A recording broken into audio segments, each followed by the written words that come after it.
በስመ አብ ወወልድ ወመንፈስ ቅዱስ አሐዱ አምላክ አሜን። በስመ አብ ወወልድ ወመንፈስ ቅዱስ አሐዱ አምላክ አሜን። በስመ አብ ወወልድ ወመንፈስ ቅዱስ አሐዱ አምላክ አሜን።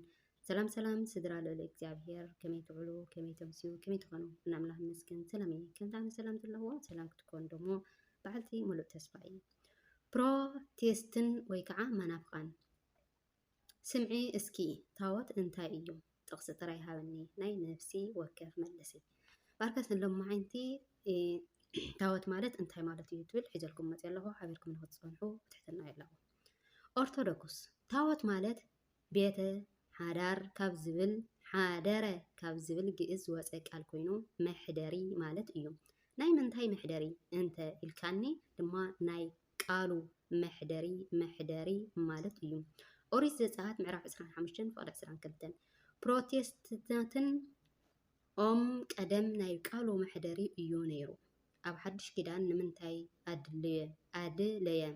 ኦርቶዶክስ ኣብ ሓድሽ ኪዳን ድማ ናይ ጎይታናን ኢየሱስ ክርስቶስ ክብር እንደሆን ቅዱስ ስጉኡን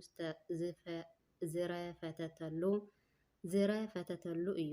ዮሃንስ ምዕራፍ 6 ፍቅዲ 54 ከም ንረኽቦ እዚ ኣመናዊ ስጉኡን ደሙን ዝኽበረሉ ዝፋን እዩ። ፕሮቴስትን ታወትን ጣዖትን እዩ። እግዚአብሔር ዝተቆረፀ ምስሊ ንዓኻ ኣይትገብርን ኣይብልን ድዩ? ኦርቶዶክስ ታወት ጣዖት እዩ እንተ ኢልካ ታወት ቁርፂ ንኣቦና ሙሴ ዝሃቦ እኳ እግዚአብሔር እዩ።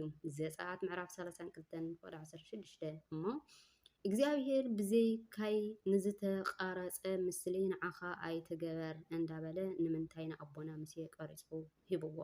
ፕሮቴስት ንሙሴ ዝሃቦ ታቦት ወዲቁ ተሰቢሩ እዩ። ኦርቶዶክስ እወ ሓቂ እዩ። ነገር ግና እግዚአብሔር እንደገና ክቀረፅ ከም ዘለዎ ንሙሴ ኣዚዝዎ። ኦሪት ዘፀአት ምዕራፍ 34 ፍቅዲ 1 ፕሮቴስት እሺ ይኹን እስኪ ሙሴ ዝቆረፆ ክልተ ጥራይ እዩ እዚ ኩሉ ካባይ መፅኡ? ኦርቶዶክስ ካብ ሙሴ ቀፂሎም ዘለዉ ቅዱሳን ኣቦታትና ከምዝቀረፁ ስልጣን ተዋሂብዎም። ኦሪት ዘፀአት ምዕራፍ 31 ካብ 16 ከምኡ እውን ባስልኤል ታወት ቆሪፁ ዘፀአት ምዕራፍ 37 ፍቅዲ 1 ፕሮቴስትን እሺ ይኹን ንምንታይ ግን ብስም ቅዱሳን ይቆረፁ? ኦርቶዶክስ ክሳብ ናይ መዘከርታ ስም ዝተዋሃቦም ኢሳያስ ምዕራፍ 56:4 ይቆረፀሎም። ነገር ገና ኣብቲ ታቦት ዝኽበር ናይ ጎይታና ኢየሱስ ክርስቶስ ቅዱስ ስጉኡን ክቡር እንደምን እዩ። ፕሮቴስት ኣነ ሕጂ ዘይተረድአኒ ንምንታይ ደኣ በብሃገሩ ታወት በዚሑ ካብ ቅዱሳን ቁፅሪ እውን እኮ ይበዝሕ? ኦርቶዶክስ ቅድሚ መልሲ ማህበይ ሕቶ ኣለኒ። መፅሓፍ ቅዱስ ክሕተም ከለ ሓደ ጥራይ ነይሩ ሓቀይ እሞ እንታይ ደኣ ኣብ ነፍሲ ወከፍና ኢድ ዝርከብ መፅሓፍ ቅዱስ ካበይ መፅኡ እዩ? ፕሮቴስት ያው ተባዚሑ ስለ ዝተሓተመ እዩ። ኦርቶዶክስ ታወት እውን ከምኡ ንኣገልገልቱ ምንታን ክጥዕም ኣብ ኩሉ ሰፈር ኣሎ። እዚ ንምንታይ ይኸውን እንተልካኒ ሚልክያስ ምዕራፍ 1 ፍቅዲ 11 ተመልከት። ከምኡ ድማ ኣብ ሓዱሽ ኪዳን እግዚአብሔር ንደቂ ሰባት ናይ ቀረባ ኣምላኽ እዩ። ትንቢተ ኤርምያስ ምዕራፍ 23 ፍቅዲ 23 ፕሮቴስት ንምንታይ ኣብ ታወት ናይ ቅዱሳን ስም ይፅሓፍ? ኦርቶዶክስ ኣብ ታወት ጥራይ ኣይኮነን ኣብ ሰማይ እውን ተፃሒፉ ኣሎ። ሉቃስ ምዕራፍ 10 ፍቅዲ 20 ፕሮቴስት ታወት ኣብ ሓድሽ ኪዳን ዶ ተሳዒሩ እዩ ኣይደለን እዩ? ኦርቶዶክስ መን እዩ ዝሰዓሮ? ኣብ ማቴዎስ ምዕራፍ 5 ፍቅዲ 17 እንታይ ኢሉ ነይሩ? ንሕጉ ኮነ ወይስ ነነቢያቱ ክፍፅሞም እምበር ክስዕሮም ዝመፃኹ ኣይምሰልኩም ኣይበለን ድዩ? ፕሮቴስት ንስኻትኩም ኦርቶዶክሳውያን ጥራይ ኣኽሪርኩም እምበር ታወት ዝበሃል ክህሉ የብሉን? ኦርቶዶክስ ኣይኮነን ዶ ኣብ ምድሪ ኣይኮነን ዶ ኣብ ውሽጢ ኦርቶዶክሳውያን መቅደስ ኣብ ሰማይ እውን ኣሎ እኳ ታወት ፅባሕ ኣብኡ ምስ ከድካ ክፀንሐካ እዩ። ራእይ ምዕራፍ 11 ፍቅዲ 19 ነዚ ክምልከት እየ እውን ሃዋርያ ቅዱስ ጳውሎስ ሃገርና ኣብ ሰማይ እዩ ዝበለ።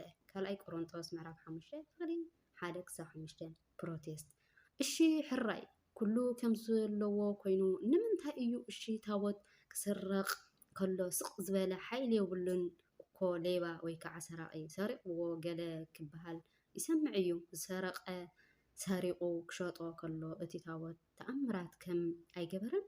ኦርቶዶክስ ጽቡቕ ሕቶ ሓቲትካኒ ግን ሕጂ ንምዃኑ ታቦት ዶ ይበልጽ ወይስ ኢየሱስ ክርስቶስ ይበልጽ? ታቦት ማለት ናይ ቃሉ መሕደሪ ኢየሱስ ክርስቶስ ግን ንሱ ናይ ታቦቱ በዓል ቤት እዩ። እስኪ ንገረኒ ፕሮቴስት መናፍቃን ምብላፅን ምዕባይን እዩ ምዕባይን እሞ ኢየሱስ ክርስቶስ ይበልጽ። ኦርቶዶክስ እንታይ ደኣ ይሁዳ ብ30 ቅርሺ ኣሕሊፉ ክሸጦ ከሎ ንምንታይ ስቂሉ ጎይታ ኢየሱስ ሓይሉ ስለ ዘይብሉ ድዩ ዓቕሚ ስለ ዘይብሉ ድዩ ወይስ ንኣይሁዳውያን ብሓደ ግዜ ከጥፍኦም ስለ ዘይክእል ድዩ? ፕሮቴስት ስቕ ኦርቶዶክስ ሪኢኻ ይሁድ ንጎይታ ኢየሱስ ክርስቶስ ኣሕሊፉ ክሸጦ ከሎ ስቕ ዝበሎ ድሓር ንዕኦምን ንጸላእን ዲያብሎስን ክስዕር ስለ ዝደለየ ንኣዳም ናፃ ከውፅኦ ስለ ዝፈትዎ እዩ ነብሱ ኣሕሊፉ ዝሃቦ። ሎሚ እውን ታቦት ምስ ዝሰረቁ ስቕ ዝበለ ድሓር ናይ እግዚኣብሔር ሓይልን ናይ ታቦት ክብርን ንምርኣይ እዩ። ነዚ ድማ ኣብ ቀዳማይ ሳሙኤል ምዕራፍ 4:5-6 ነዚአን 3 ምዕራፋት እንተሪኢኻ ይኣኽለካ እዩ። ፕሮቴስት ኣብ ግዜ ኦሪት እኮ ታቦት እንተ ተንኪፍካዮ ሽዑ ኢኻ ትቕዘፍ። ኦርቶዶክስ እወ ትቕዘፍ ኢኻ። ኣብ ግዜ ኦሪት ኩሉ ሰብ ኣብ መርገም እዩ ነይሩ። እግዚኣብሔር ክቁጣዕ ኣይድንጉን እዩ ነይሩ። ኣብ ሓድሽ ኪዳን ግና ዘመኑ ወይ ከዓ ግዜ ዓመት ምህረት እዩ ዝበሃል ናይ ምሕረት ዘመን እዩ። ኣምላኽ ቀልጢፉ ኣይፈርድን እዩ። ንምሳሌ ክኾነልካ ኣብ ማቴዎስ ምዕራፍ 13:24-30 ማቴዎስ ምዕራፍ 5:45 ኣንብብ። ፕሮቴስት ስግደት ንምንታይ ኣድላይ ብዘይካይ ንኻሊእ ኣምልኾት ኣይትስገዱ ኣይበለን ድዩ? ኦርቶዶክስ እሺ ጽቡቕ ኢያሱ ማለት ኣብ መጽሓፈ ኢያሱ ምዕራፍ 24:15 ኣነን ቤተይ ንእግዚኣብሔር ኢና ነምልኾ ንመን ከም ተገልግሉ ሎሚ ምረፁ ዝበለ ቅዱስ ነብይ እዩ ኣይኮነን? እሞ እንታይ ደኣ ንምንታይ ኣመ ኢያሱ ምዕራፍ 7:6 ንታቦት ስገዱ? ስለዚ ንሕና ድማ ዕብራውያን ምዕራፍ 13:9 ቅዱስ ጳውሎስ ከም ዝበሎ ነቶም ቃል ኣምላኽ ዝነገርኩም መራሕትኩም ዘክርዎም መወዳእታ ንብረቶም እናተቐመጥኩም ኣሰር እምነቶም ሰዓቡ ከም ዝበሎ ነዚ ንፍጽም ኣለና። ፕሮቴስት ንሕና ዝስከመና እምበር እንስከሞ ኣይነምልኽን ኢና። ንስኻትኩም እኮ ነቲ ታቦት ትሽከምዎ ኢኹም። ኦርቶዶክስ ሕጂ መልሲ ክሓተካ ካብ ታቦት ኢየሱስ ይበልጽ ወይ ከዓ ይዓቢ ተባሂልና ኣይኮነን። ታቦት ዝፋኑ እዩ፣ ንሱ ድማ ናይ ዝፋን በዓል ቤት እዩ። ፕሮቴስት እወ ኦርቶዶክስ እሺ ወዲ ሰብ ዶ ይበልጽ ወይስ ኣድጊ? ፕሮቴስት ወዲ ሰብ እምበር።